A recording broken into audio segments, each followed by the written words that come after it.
Hey everybody, welcome back to No Jumper News. This is Adam22 here with AD. Let's get right into these stories.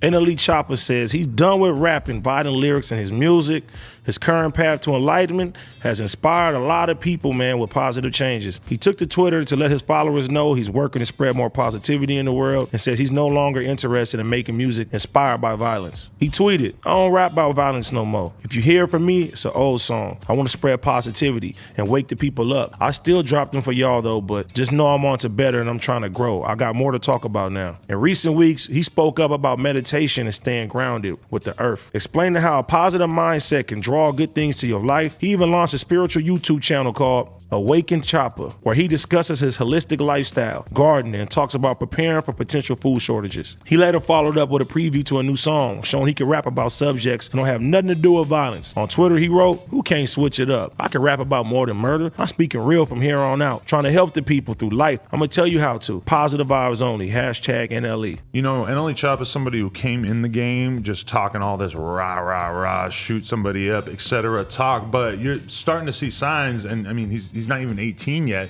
but you're starting to see signs that he really has a mind that is capable of a lot more. I think he might have, came to prominence talking about the guns and the violence and everything, talking about popping perks, all this stuff. But it just seems pretty clear that he expects his career to be more important than what he came in the game with. And I mean, all this stuff, I haven't actually got a chance to check out his YouTube channel that has all this information about meditation and everything. I'm interested to check that out. But I mean, I think it's good that he's realizing that I'm a 17-year-old guy. I've got friends who've been killed. What am I doing if I'm really just going to be out here getting rich and famous off of talking about the destruction of my own community? Yeah, he's taking responsibility for what he's putting out into the world. And it's dope to see a young man just be enlightened at such a young age. And he's really, really being in tune with himself. And I see that he really wants to do positive stuff. He wants to make positive changes and everything. And man, that's real dope. And I'm glad that the media covers something like this positivity, because usually it's just so much negative stuff. Man, congratulations to NLE Choppa, man. Continue your walk. You know what I'm saying? I respect that 100%. Adam respects it 100%. Yeah, we rocking with you. The interesting thing, though, is it's a lot easier to sell negativity and violence and drugs and excess than it is to sell positive content. And we've seen that over and over throughout the years, where you will see a rapper try to take a step back and start talking some positive stuff, and then the audience completely stops reacting. That is the one thing that I consider when I hear this, though, is that Choppa's audience, because he's put out a lot of auto-tune stuff, a lot of melodic stuff, a lot of stuff that's not necessarily violent, and then you look at like his more aggressive content, way bigger numbers. So I wonder to what extent he's going to be able to continue to really make music that the public really gravitates towards without touching on the violence and stuff. But I think that there's a middle ground too, like the song with Roddy Ricch, the Walk 'Em Down song. That's fire Song, one of the Walk biggest 'em down. hits. But doesn't, it's not like he is talking about street stuff, but it's not like excessively glorifying violence. I think that really ultimately is the challenge, is how do you talk about the real shit that's going on in your community and have a viewpoint by which you're not, just completely shying away from talking about stuff like that, but you offer a more intelligent perspective, which is ultimately what I think that he's probably trying to do here. And Camelot is legendary. Camelot, that's the album? No, that's a song. Oh. The song is fire. We gotta listen to that. I listened to that album a couple times. I don't remember that song specifically. No, it's not on the new one. That was that's one of the first songs I heard from him, though. But okay. You on the new one? On what? The Chop album? I ain't heard it yet. I'm gonna listen to it. Pretty good, yeah. Walk 'em down on there? Yes, it is. Yeah, I gotta rock with that. Okay.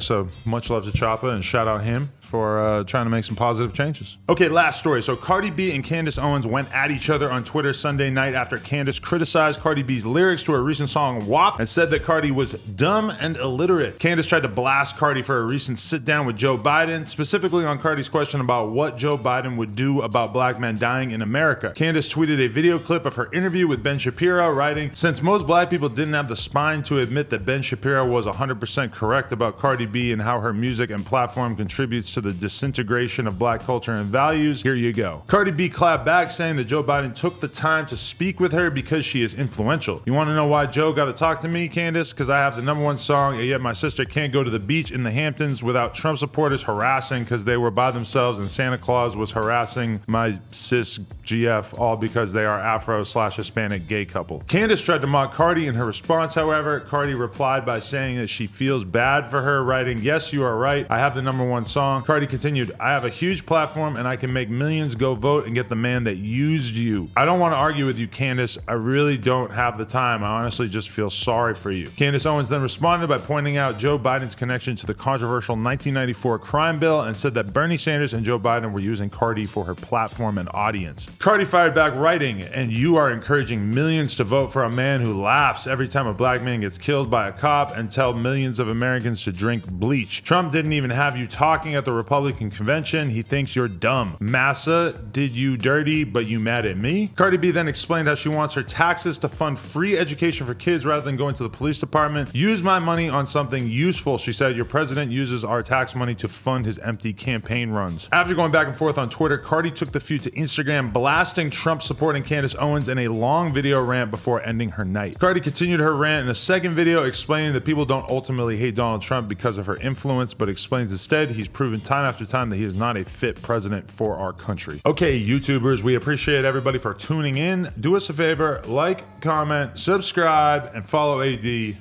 so they'll give me $1,000. I owe you like 60 now, bro. It's all good.